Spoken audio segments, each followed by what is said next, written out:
And hello, Jets fans, and welcome to Rich Sports Talk. Thank you so much for joining us here on a Monday today. Another mock draft coming out next Monday, but changing it up a little bit today. As for the first time in a while, Robert Saleh speaking to the media for the New York Jets, and a lot of interesting quotes coming out. Also, Woody Johnson currently speaking for the Jets. We will keep an eye on that, see if there's any really huge quotes from him. But it is interesting because Robert Saleh may have revealed what the New York Jets are going to do at number 4. And I always say, like, when I do my mock drafts, I really listen to what the organization is telling you. And there are times you can tell where they're kind of trying to mislead you, maybe trying to BS you a little bit. But really, I believe that this press conference was very revealing, and not only how the Jets are going to attack the draft, but specifically with their top pick at number 4. And granted, I do think the Jets would love to trade out of 4, but let's just hypothetically say no one's coming up to 4. I don't think anyone is, but let's look at what Robert Saleh had to say today. And there's a couple of interesting nuggets, including Vera Tucker moving to right guard. Lincoln Tomlinson will play left guard. But it started with Mekhi Becton. And basically, despite looking like Mekhi Becton's having an unbelievable offseason, that he's getting in great shape, and even Robert Saleh has praised his work ethic this offseason, did bring up something interesting, which was Becton, they don't expect to be ready for OTAs, which I thought was very interesting. Then he would go on to say Sal expects Becton to be a, quote, ball of butcher knives when he returns. So it sounds like they're really high on Becton. But then George Fans earned the right to be in the left tackle mix. But this, to me, was the most important one of all of them, which is two huge quotes that he said. This, to me, was the biggest, and a close follow-up will be the next one. So this is what he said. Sal says he and Douglas will have a bare knuckle fight to determine whether they go offensive line / defensive line with the 4th pick. And even Sal will go on later to say if we had the fearsome foursome, we'd still be looking to add a pass rusher. So for every single mock draft that I have seen out there, if I have seen all these mock drafts, whether it be Sauce Gardner at 4, a wide receiver at 4, Kyle Hamilton at 4, you can throw all those out the window, because every mock draft I've done has been very similar. And I've been saying this since pretty much the beginning of the offseason, saying the Jets are going one of two directions, because this is how Robert Saleh and Joe Douglas think. They are very similar in the fact that they believe you win through the trenches. Douglas values the offensive side a little bit more, obviously, because that's what he was, an offensive lineman. And even Robert Saleh values the defensive line. That's what he was. That's his bread and butter. So for every single mock draft I've seen out there, if you are saying that they are going to take anything other than those two positions at 4, if they somehow can't trade out, you're dead wrong. They're going one of those two directions. And I've even said, too, I would not be shocked if they double dipped on pass rusher, especially in this great pass rusher draft. I wouldn't be shocked if maybe they try to get someone in the second round that potentially falls. They cannot have enough. And even with Carl Lawson saying that they expect him to be back for training camp, the Jets are still going to highly invest in pass rusher. But it did open up an interesting possibility where, yes, they've talked up Mekhi Becton. Yes, they're praising him. And I will give Mekhi Becton credit. He's put in a lot of great work this year, too. But they haven't closed that door, because the fact that they said that they are looking at offensive line when they have gone out and gotten Laken Tomlinson already, they have Elijah Vera Tucker in the building, they have it tells me they're still looking at the high-end offensive lineman in this draft. And we don't know how this draft's going to fall. Pretty clear that Hutchinson's probably going to go number 1.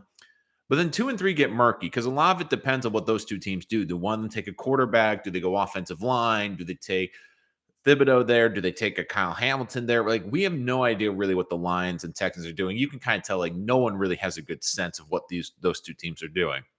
But I've been doing in my mock drafts, Thibodeau going. I've had them falling to 4, and the Jets obviously taking him. The big question I said was, what happens if he's not on the board? Or this, to me, will be the most interesting scenario. I don't see how this scenario happens, but it could. We've seen weird things in the draft. But somehow, if Ike Ekwonu, who's probably the number 1 tackle in this entire draft, and Thibodeau are both available at 4, what direction the Jets go? Now, I would lean probably the pass rusher, because that's the bigger need. But if Joe Douglas looks at a combo and says, like, look, this is probably the most skilled offensive line in this entire draft, and I'm talking about a potential 10 to 12 year Pro Bowl caliber starting offensive lineman, it's going to be hard to say no. And if the Jets do draft the lineman at 4, they are telling you that they are going to look to move on from either George Fant or Mekhi Becton, probably the latter.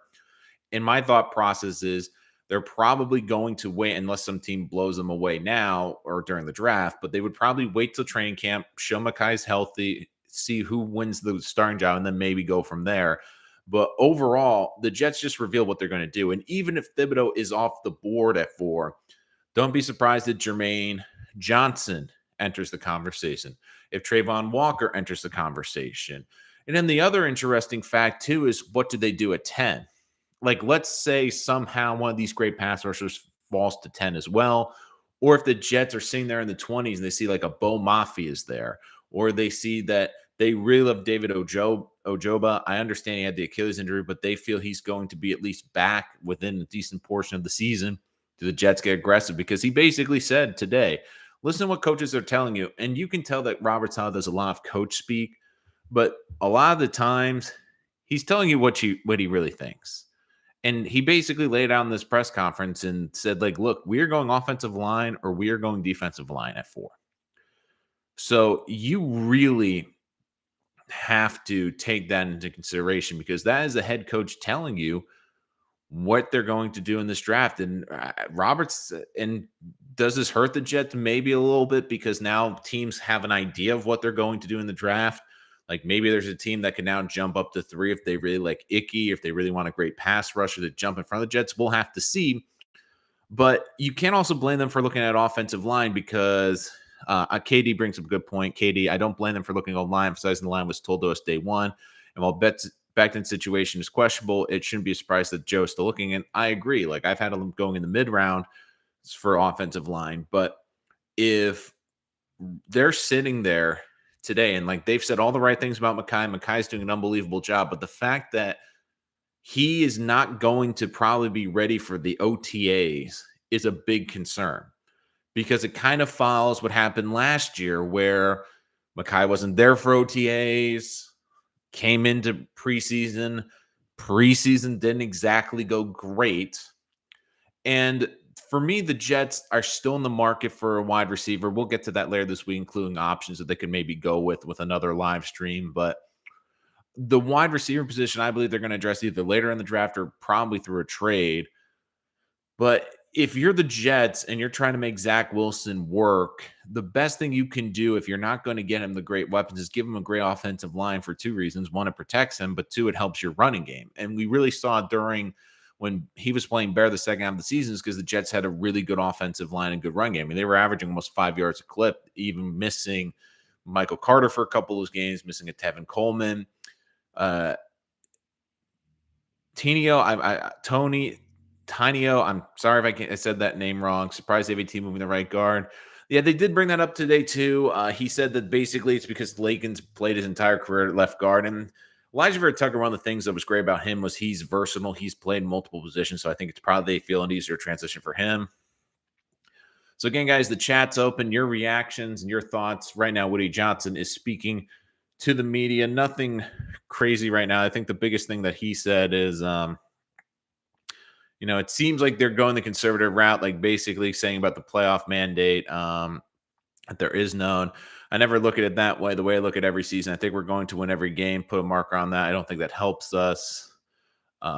He's very optimistic about the Jets, but again, he's saying all the right things. They're not going to put like a big emphasis on the playoffs. Like if they don't make the playoffs, everyone's fired. I don't think that's the case too. And they also have to take into consideration how good the AFC's freaking gotten over the last few weeks. But I mean, you look at the offensive line right now, basically Fant and Becton competing for the left and right tackle spots. You have Tomlinson on the left side, McGovern at center, and Vera Tucker at right guard.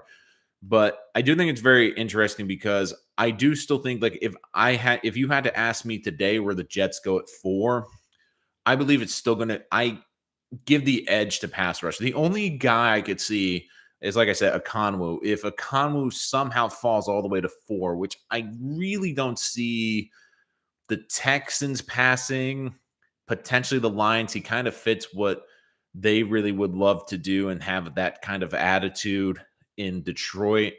So I would be really shocked if he gets all the way to 4. And then the interesting thing too is he somehow falls to 4. Could the Jets pull off a smart move where maybe they trade him to the Giants and they swap 4 and 5 and the Giants throw in a later pick so they can make sure they get their tackle? I mean, that could be another possibility. It's a bit of a long shot, but that could be another strategy to it as well. But if they are sitting there and the best offensive lineman isn't there, even if Thibodeau's off the board, I could still see them going Walker from Georgia. I could still see them going with Jermaine Johnson out of Florida State. So for everyone saying that they're going, oh, they were at Sauce Gardner's pro day, they're going to take Sauce at 4. Like I've seen all these mock drafts of Sauce Gardner at 4, and my thought is that's not going to happen. If the Jets are going to take Sauce Gardner, as if he falls to 10, they're not going to take him 4th overall, because the Jets have also told you how they value the cornerback position, and they feel like they have some good corners. They brought in Reed, who they feel is going to be a very good corner, and they have good young corners. I mean, I feel Bryce Hall is at least an okay starting corner for this team. And don't forget, too, there's a lot of corners in this draft where you can probably find some good guys on day 2, day 3, maybe even day 4 in this draft where you can find some decent corner. So I don't think that they're going to really overspend and get one at 4. Um, Sure, we will win a handful more games, but we have no eye popping talent. I do think they've improved. They've filled the holes. Like the big thing with the Jets last year is like you could tell that this team had huge holes in the safety position once the injuries happened. They had huge holes once they lost their top 2 pass rushers. So I do think they've done a nice job of really addressing the depth this offseason, which is an underrated thing because basically the Jets, the problem was like if the Jets had all their starters last year, you thought they could be an okay team. But the second they got to the second and third tier players, it would be a struggle. I think they've done a really nice job over the last 12 to 18 months of accumulating some very good depth. And, the Martin signing, I think, was underrated this year. I mean, they've gotten some nice depth pieces and added to the depth chart. And they've really done a nice job of retaining players within the organization. The 2 big losses, obviously, was Marcus May and Fatukasi. Do you think we filled the hole when we signed Jermaine Johnson? No, we created a gaping chasm when they signed that. Don't forget, this is the first offseason where Jermaine Johnson's contract's off the books. I mean, for everyone wanting to kill Joe Douglas, I mean, at least he hasn't signed a contract like that. Corey Davis. I don't think Corey Davis is a whole. I don't think he played the way you would like, but you look at the money he's getting compared to the other top receivers. He's getting paid like a number 2, which I think he is. I think he's a solid player. Unfortunately, he got hurt, but I do want to see what he does with Elijah Moore on the field because it was kind of funny because the way last season worked, the big 3 of Crowder, Elijah Moore, and Corey Davis were never on the field at the same time, basically with injuries. I mean, it felt like when Elijah got healthy, Corey Davis went down. Then Corey Davis came back when Elijah Moore was decent. So I'm interested to see how the 2 work off of each other. You just hope that they can stay healthy. I understand the reasoning behind potentially picking a line, but I feel like there will be a pass rusher there that will improve the team more than an offensive lineman. Here's the only thing I would say to that, BK, which is yes, I get the reasoning, particularly an offensive lineman. But here's the other way I look at this too, which is if the Jets do go the route and take an offensive lineman, this is an offensive line class where there's really 4 premium positions. Like I would say 5. Zion Johnson, but he's a guard, so I don't think the Jets would be interested. Tyler Linderbaum, I don't think the Jets are going to take him even at 10. Like it just doesn't seem like there's a connection there. I love Linderbaum, but there's really 3 premium tackle positions, which is Cross, which is Neal, and which is Akonwu. And I don't think Cross really will fit into what the Jets. I could be wrong, but the thing with this pass rush class is yes, there's really 2 great elite prospects at the top with Hutchinson and Thibodeau. But there's also a lot of really good depth, even with Ojaba getting hurt. I mean, Johnson's in play, Walker's in play, Bo Mafi's in play. Like, there's a lot of really good pass rushers. And the one advantage that the Jets also have, too, is for some of these mid late first round picks, they worked with a lot of them exclusively at the Senior Bowl. So they might also evaluate too, like, well, we can get an A prospect here at the offensive line where the best we're going to get later is maybe a B minus C plus, but we might be passing on the A pass rusher, but we can get an A minus or a high B plus guy later in the draft. Like Bo Mafi, someone I would keep an eye on. And don't forget, the Jets also have 35 and 38. If someone falls into the 20s, I think the Jets are going to be aggressive and go get him, whether it's a receiver, a pass rusher potentially. And with the 10th pick, too, the Jets could still likely get a decent pass rusher in this draft or a good edge. It will be tough, probably get a Walker, Jermaine Johnson. They're probably going to go. One's going to go to the Giants, but you never know now with the teams in front of them because I don't know if Seattle's going to take a quarterback. I don't know what direction Seahawks are going to go. Now you feel like at least Carolina and the Falcons could be in play for quarterback. So who knows? Maybe Johnson could fall to the Jets at 10. It's a possibility. I doubt Walker falls all the way to 10, but one of those guys might fall the Jets at 10. And they might take an opportunity and say, look, we can wait at 10. Or maybe if someone falls to the Falcons at 8, we really love them. We're afraid Seattle's going to take them. We move up 2 spots. We give up a later pick, maybe 2 day 3 picks to move up and make sure we get our guy. So I do think that could be a possibility as well. People come here for the money. I haven't seen anything that shows me otherwise, and I hate to be that type of fan. I would disagree because like a lot of the deals they've signed, I mean, Laken Tomlinson, all the free agent deals they signed have been good free agent deals. Like they haven't been crazy contracts and they haven't been like, oh my God, like Jacksonville's been the example this year. I mean, they're paying Christian Kirk to be with, I think before Tyreek's contract, the problem is now the receiver market keeps resetting. I believe now with the Tyreek contract, he's now being paid as a top 5 guaranteed receiver, and he's at best a great number 2. The team will make or breaker Zach Wilson. The AFC is on fire right now, and many teams are utilizing the "we are only a QB away" approach. Yeah, the AFC is just crazy right now, and that's I think why a lot of Jet fans are disappointed. To be just because it's not the Jets have gotten better. I don't think you can debate that. The big question is, have they closed the gap in the AFC? And it's tough because the AFC has just gone absolutely nuts this offseason. It's not just been about the quarterbacks. It's been, you look at the players the Raiders have brought in, the Chargers have brought in, the Chiefs have brought in. The one advantage I would say the Jets do have is luckily they're in the AFC East. And I know it's not the AFC South, but I mean, you have Josh Allen. I mean, I really believe right now you have one elite quarterback in this division with Josh Allen. You don't have 4 like the AFC West. You don't have potentially 3 or 4 like the AFC North. Now, the South has some decent ones. Matt Ryan, Jacksonville's hoping Trevor Lawrence. But I still believe that that's one silver lining. So at least it's like, okay, at least the Jets only have to deal with Josh Allen twice a year as opposed to those other quarterbacks for 6 games. Jay, we're in the comp pick game with these 2 or 3 year option contracts. I see what the first big fish will be. Tyreek was a big swing. And that's the other thing I think you have to be excited about too. And I know Jet fans don't want to hear this because, you know, finishing second doesn't mean anything, but at least the Jets are showing that they're aggressive, they're in play. And there's murmurs out there too, like AJ Brown, DK Metcalf.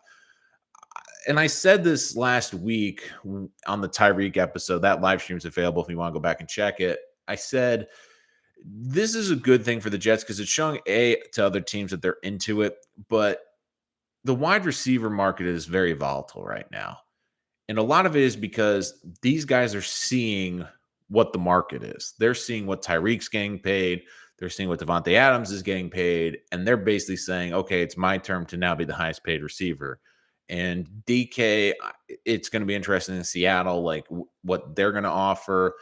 AJ Brown, we know the obvious connection with Elijah Moore, I guess also with DK too.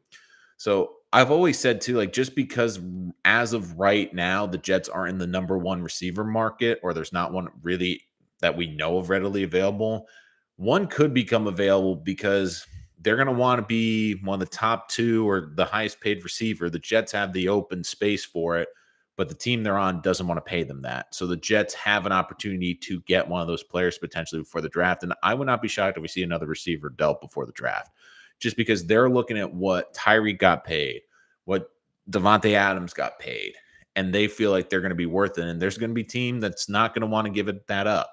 I mean, Tennessee is kind of tight on their cap. I don't know if they feel like A.J. Brown's going to be the fit there. So that could be another possibility for the Jets as well. And then you've heard Deebo Samuel on San Francisco. So there's other opportunities out there. I don't mind O-line if we can use Becton to trade for a proven wide receiver. I don't think that's going to happen, though, because I don't think Becton's proven enough in his career. And I don't think you're going to get a ton back for Becton. I think your best case is almost just proving he's completely healthy in training camp, and maybe you'll get something decent. Like, that's my process with Denzel Mims. Is I don't think either of them, especially Mims, I don't think Mims is going to be long for the Jets, but you hope that you can go him in training camp. He looks healthy. He looks invigorated. He looks like he's ready to go. And if you don't think he's going to fit the scheme, you see if maybe a team that has wide receiver injuries wants a receiver, and you can get like a day 3 pick for him. I don't know how much the O-line will effectively improve by drafting O-line, but good pass rush will improve the defensive line greatly. I mean, the other nice thing, too, about this defense is you're getting almost an addition with a Lawson back in some capacity. It's almost like just adding another piece. But I do, in a sense, agree where the biggest impact, I think, for fans and seeing the stats would obviously be the defensive line. But the offensive line is still important because if you can create a better running game, take more pressure off Zach, and protect Zach Wilson, that's going to be huge. And don't forget, too, like this is a division where you still have very good defenses in Buffalo, a very good defense in Miami, even though I don't think it's going to be as good this year. And you still have a great defense in New England. So offensive line won't hurt. I think all 3 best tackles will be gone at 10. That's the other reason why I believe that if one of the great ones is there at 4, they would consider it, because there's a better chance in this draft that you're going to be able to get a very good pass rusher at 10 as opposed to getting a very good offensive tackle at number 10.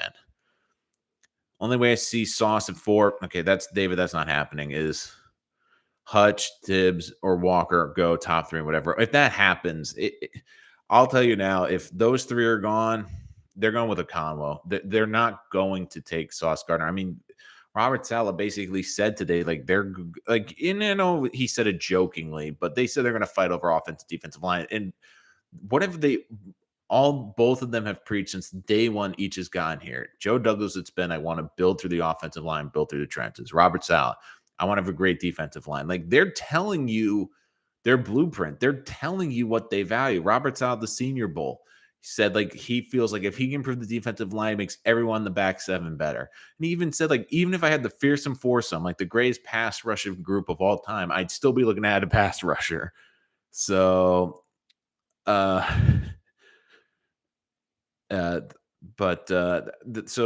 that's what I really believe, that they are telling you what they're looking for. And some people are saying, oh, maybe it's a little bit of a smoke screen. Maybe it's a little bit of a con. Maybe it's a way to drive up the pick value. That might be the case as well. But just from everything that both of those guys have said, how they've addressed the offseason, how they've addressed the draft in the past, how they've looked at the key players they're looking at, like even in free agency this year, I mean, you look, they obviously filled holes, but they still looked at getting depth on both the offensive line, bringing back Feeney, bringing back McDermott, defensive line, adding Martin from the Texans. I mean, it's not just, I know those haven't been the splashy signings, but you look at those positions, those have been the positions where they have been looking to add the most depth. So I know a lot of Jet fans love Sauce Gardner. They want to see Sauce Gardner in a Jets uniform. Like, I feel like there'll be some that are disappointed if he's not there for. Like, the only way they're taking Sauce if he's there at 10. They're not taking him with the 4th pick. If the only way the 4th pick is involved in Sauce Gardner is if the Jets trade the 4th pick back and take him with a later pick. BK, honestly, if Hamilton's there at 10, I think they take him. I know it's safety, but I think the Jets would excite the Jets to add 2 top 5 talents. And I've kind of pivoted on this a bit too, because I've been adamant about not taking Kyle Hamilton. And I've kind of softened a little bit on this with the 10th pick, because I do believe that is the pick that Joe Douglas wants to trade back for a very simple reason, because the market has been pretty established, and I do think it's a market that Joe Douglas would be interested in. Because you look at last year around the same pick, a team trading up to get a quarterback was the Bears. And what did they give up? They gave up a mid first round pick in the current draft, a third round pick in the current draft, and a future one. That you don't think that would excite Joe Douglas to move back a couple spots, pick up an extra third, so then he has 6 picks in the top 3 rounds, and on top of that, goes into the following year for the third year in a row with 3 first round picks. Like, I believe he would love to trade the Steelers. I think the Jets, in a perfect world, the Jets do not pick at 10, if I'm honest. In a perfect world, they would like to get more picks. Even at 4, they'd like to trade back, but I just don't see a prospect there. And the Giants have kind of hurt the Jets because the Giants have basically said, like, John Mars come out and basically said that Daniel Jones is the starting quarterback next year. If there was any chance the Giants were taking a quarterback at 5, that would have helped the Jets, because then a team like Carolina or the Falcons could be panicking and saying, well, we got to get in front of the Giants. And I don't see the Giants really putting up any chance they're going to take a quarterback. So that has hurt the Jets with the 4th pick. But with the 10th pick, if like Malik Willis is there at 10, if Pickett's there at 10 and some team fell in love with them, then yeah, I could see that. But if the Jets, let's say, cannot trade out at 10 and they're stuck there, I do think that Joe Douglas will consider the best player available. And I understand that it also depends what they do with the first pick. If they go pass rusher, then I could see him going Kyle Hamilton at 10. But if they go offensive line, I do think it's going to be hard to not take a pass rusher at 10. But if Kyle Hamilton's there, you put him with Whitehead, especially with this division is at with Tyreek Hill, it would be a good addition. And the other thing with that addition too, and this could be interesting, I don't see this scenario happening, but just a hypothetical, if Sauce was there at 10 with Kyle Hamilton, which one do you pick? And I personally, if I had to choose between the two of them, and I love Sauce Gardner, I would lean Kyle Hamilton just because you need a good rangy guy on the back end of this defense. And really, to me, Kyle Hamilton is one of the safest picks in this draft. Like I've been saying, like, if there's going to be a Pro Bowler in this group, I believe it's going to be Kyle Hamilton. And just with his versatility and what he brings to the table. And I do love Sauce Gardner a lot. The one concern I have about Sauce is he's got unbelievable measurables. He looks the part. He's got the confidence. I love a lot of what he brings to the table. But it's hard evaluating his film because at Cincinnati, no one threw at him. It was like the Revis effect, where basically no one even wanted to challenge him. So it's hard to get a gauge on really how great he is because no one threw at him. You got better field on Kobe Bryant at Cincinnati because he was challenged all the time. They went after Kobe and he did a really good job. With Sauce, it's hard because no team wanted to go at him. So you don't have a ton of film on him. And it's kind of like, is he really that great? Or is it just kind of a reputation thing? So I do think that's a bit concerning, where with Kyle Hamilton, if the Jets are stuck at 10 and can't move back, and especially they take a pass rusher early, I feel like he has to be in play there, because you put him on the defense and you put a great safety. And I understand that Joe Douglas doesn't value the safety as high as other player positions. And I understand Robert Saleh doesn't value it as high either. But I do think it would be hard for them to pass on potentially one of the top 2 most talented overall players in the entire draft sitting there at 10. Because even though they have positional values in their head, they also have to look at it too and say where they're drafting and what value that they are getting for a player. And if and I could be wrong, maybe they don't view him as a top 2 player on their board, but if they have him as a top 2 graded player sitting there at 10, it's going to be hard to turn him down. Honestly, if Hamilton is there at 10, I think they take him. So that was my thoughts on Hamilton. But there's so much different ways to how the Jets could attack the draft. And that's what I think makes this year exciting, because a lot of people want them to go receiver at 10. I've kind of gone the opposite route, which is, yeah, they could go receiver at 10. I still believe they're going to try a trade for one, but hypothetically, if the Jets don't trade for one, I could also really see them trading back in the first round, because don't forget, they have pick 35 and pick 38. So they could definitely trade back into the first round to take a receiver. I don't think you can rule that off the table. And I do think that is part of what their strategy is going to be is that they are going to look to see how they can get back into the draft and judging where the value is. Like I could see Burke sitting there in the 20s. I don't think London gets to the 20s, but there's a couple of really good receivers that could be sitting there in the 20s that the Jets decide to go back in for. And if let's say they get receiver at 10, but they don't get the pass rusher in the first 10 picks, I could see him trading back in the first round to get a good pass rusher. Like again, I keep saying Boy Mafi is one of them that you have to keep an eye on. That if they can trade back into the first round, that would also be really good for them. Let's see.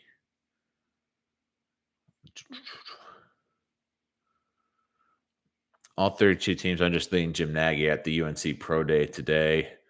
So I do think it's going to be interesting. I think that they're probably going to look at Marcus McKeith and the guard at that pro day. Like, that's me. Like I'm just checking in on all the pro day buzz to see which pro days the Jets are at. And a lot of it too is like, don't forget, these are a lot of the pro days that they're going to are the guys that they didn't have the Senior Bowl, which I feel the Senior Bowl is 10 times more valuable than a pro day because a pro day is basically a glorified workout. Like the way I judge it is Senior Bowl's number one, the pro days are two, and then the combine's three. I mean, the biggest thing for the combine's the medicals and the interviews.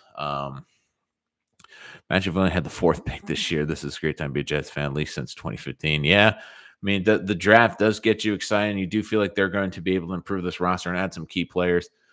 There's no way Thompson's worth $40 million to me. We're overpaying for a Pro Bowl tag. Look, Tomlinson brings so much to this team where we're talking about not only a Pro Bowl talent, not only someone that's in his prime, but someone that also is from the San Francisco tree, can talk about this offense, can be a leader, and also show that this offense works and be an example in that offense, which I do think is really important, is having someone that's been through it, understands the nuances of the offense for the younger guys. I do think that's a key piece to have and something that's overrated.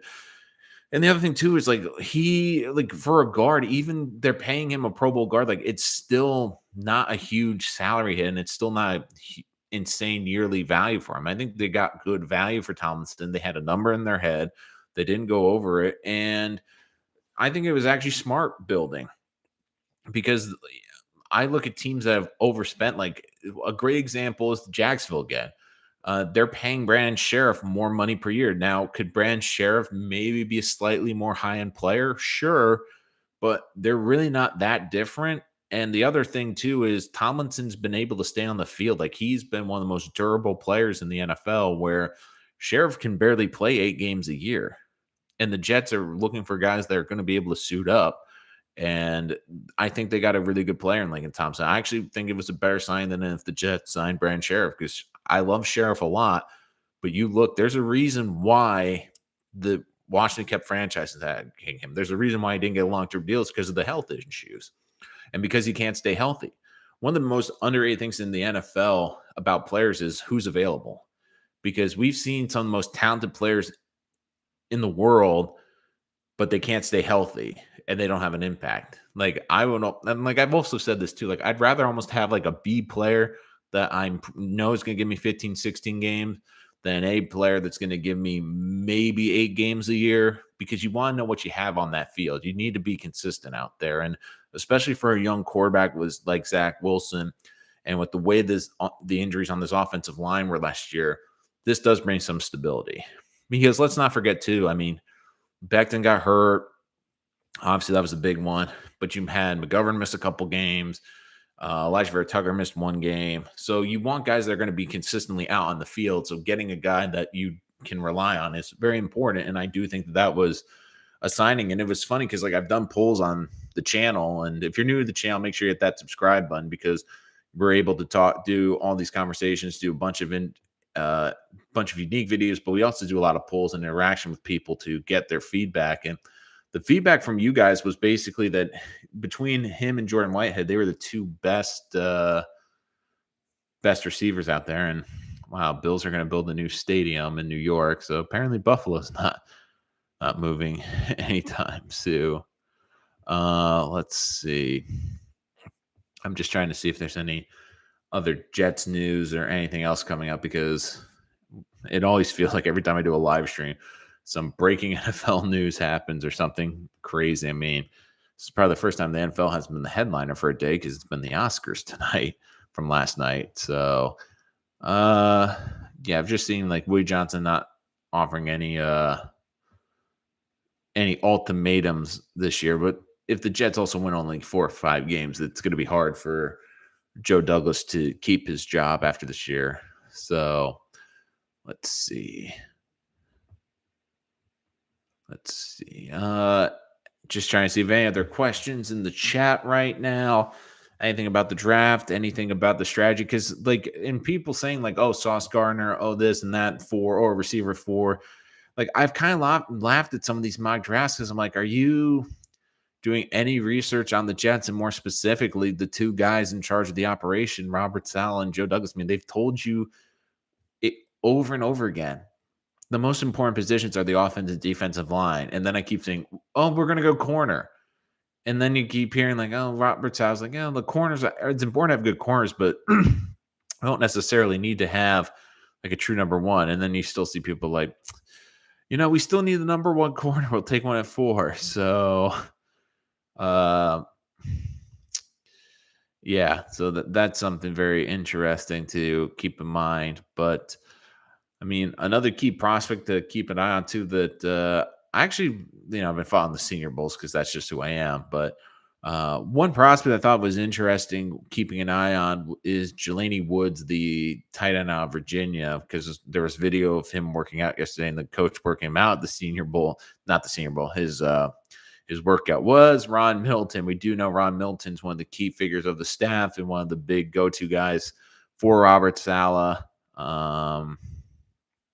But yeah, don't forget, like, this is what Robert Saleh said. He said they're going to have a bare knuckle fight. Obviously, it's a joke, but in the draft war, we determine if the Jets draft an O-line or defensive line for. So that's what they're going. They're going with one of those two directions. If one of the great offensive linemen, if they value the offensive lineman over the available pass rushers, they'll probably go offensive line. But if it's even, it's probably going to be the pass rusher. If it's pass rusher, it's going to be the straight pass rusher. I think we're in for another long season, man. Yes, we got better, but we have to really nail this draft. Like, absolutely. And that's one of the things about this free agency period. Like, yes, the Jets did an unbelievable job. Yes, the Jets filled a lot of holes. Yes, the Jets got remarkably better. But the rest of the AFC got a lot better too. And they really have put themselves in a position where they not only have to have a good draft, they really, really have to have a great draft. They have to, especially with these first 4 picks. I'm not saying the 3 or 4 have to be Pro Bowlers, but they have to get 3 or 4 really good players and players that contribute right away, like an Elijah Moore or Michael Carter did last year.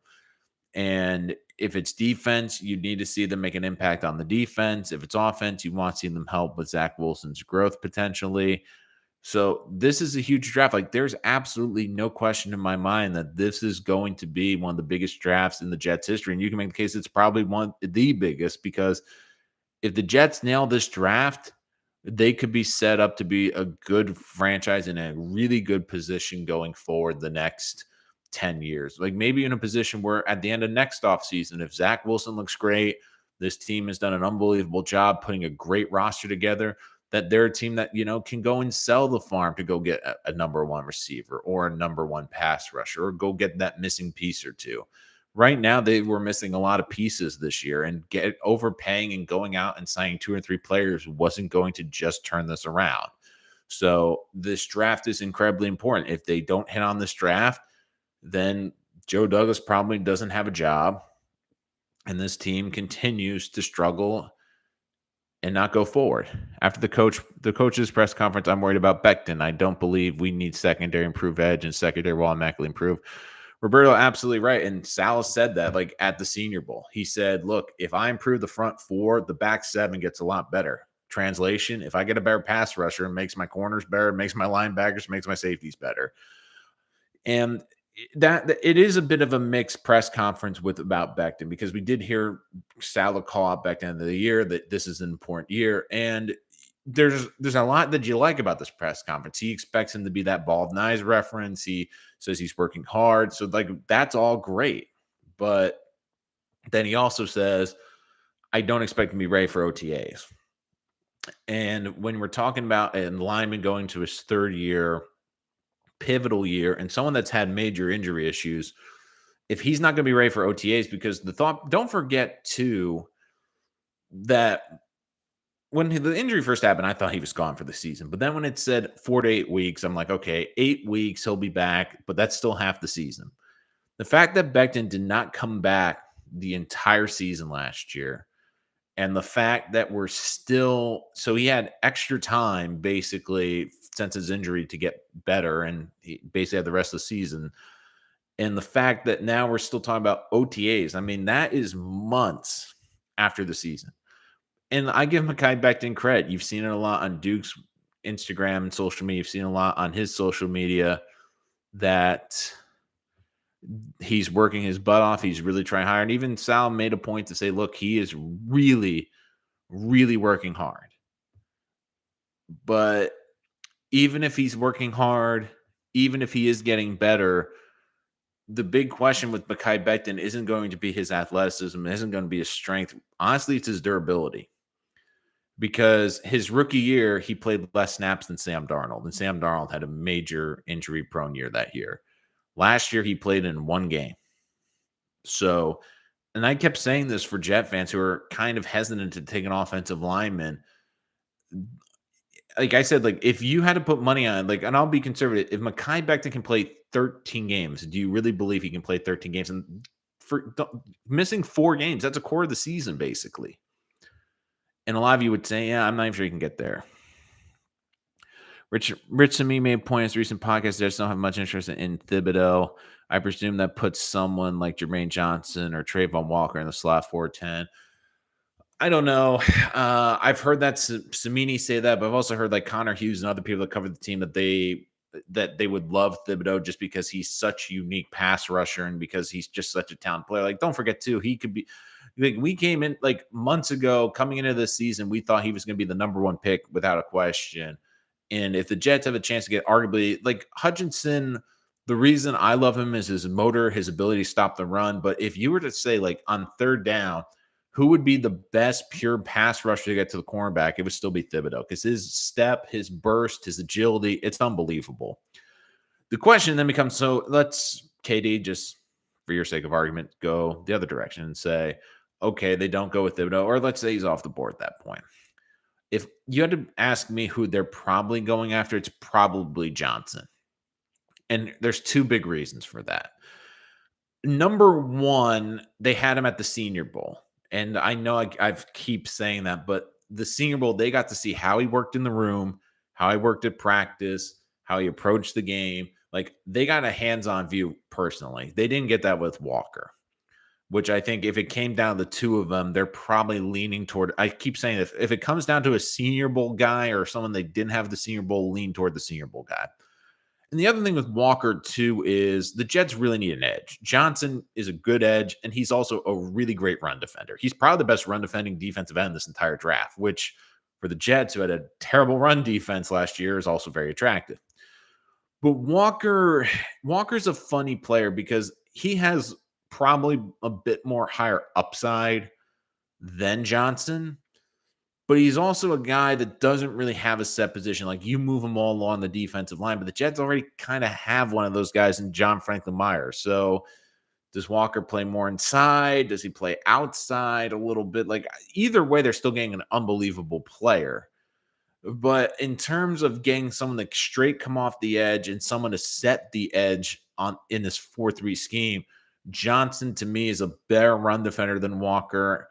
And right now, it's probably a bit more pro ready. Like, Walker has unbelievable athleticism. Like, if Robert Saleh believes he can unlock that, great.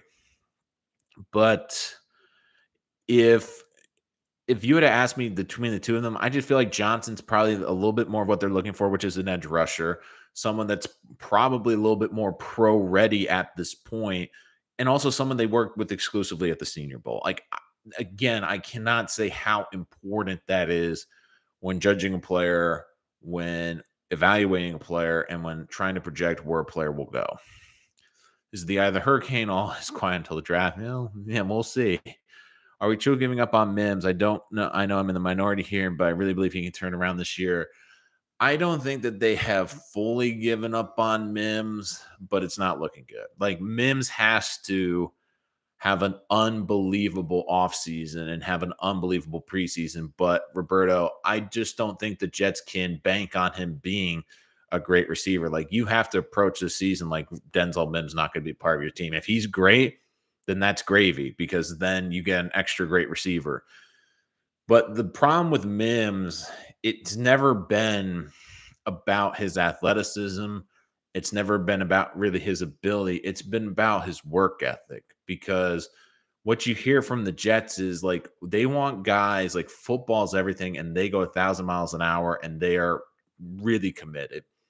And Connor Hughes had a great video of like the Jets going through practice where you saw every receiver, like would see Braxton, you see Corey Davis, you see Elijah Moore when they were doing a drill would be 1,000 miles an hour. Like it was like the last drill of their life. And then Denzel Mims would come up and just malaise kind of through it. Like, okay, and just doing this just to do it. And I do think that for a coaching staff that prides itself on competition, for trying to be the best player you can be, and for a coaching staff that really values hard work, that's the reason why Mims got buried on this depth chart. And I'm just not sure if you can all of a sudden, because it's in your DNA, like if you're a grinder or not. Like you can maybe work harder, but at this point, I'm not sure it's in his DNA. And like I'm hoping it is because it would be great if he could turn it around for the Jets and make it life a lot easier for this whole organization. But I've also always looked to where Mims is kind of in a tough position as well because the Jets obviously didn't value him too much because they traded back and when they could have gotten him earlier in the draft. But the other thing too is they also got him for a very different scheme, which was Adam Gase's scheme, which is he wanted big physical receivers on the outside that can go up and win the 50-50 matchups and stretch the field. This offense now is about precise route running. It's about hitting your cuts. It's about timing. It's about making the life of your quarterback easier because you are getting open for the quarterback. And Denzel Mims is a great vertical threat, but he's never been a route tactician. He's never been someone with great footwork. He's never been someone that can create great separation in terms of his route run. Like that's why you see a guy like Elijah Moore succeed because he's got the great footwork. He's got the ability to run precise routes and fit the system. That's why he's worked well. That's why even guys like Braxton Berrios have worked really well in the scheme. That's never been Mims' strength. And it's kind of been the square peg round hole with this system. So there's just so much working against Mims. I hope he can figure it out. But if I had to guess, the Jets are probably going to play him on the preseason with the second team.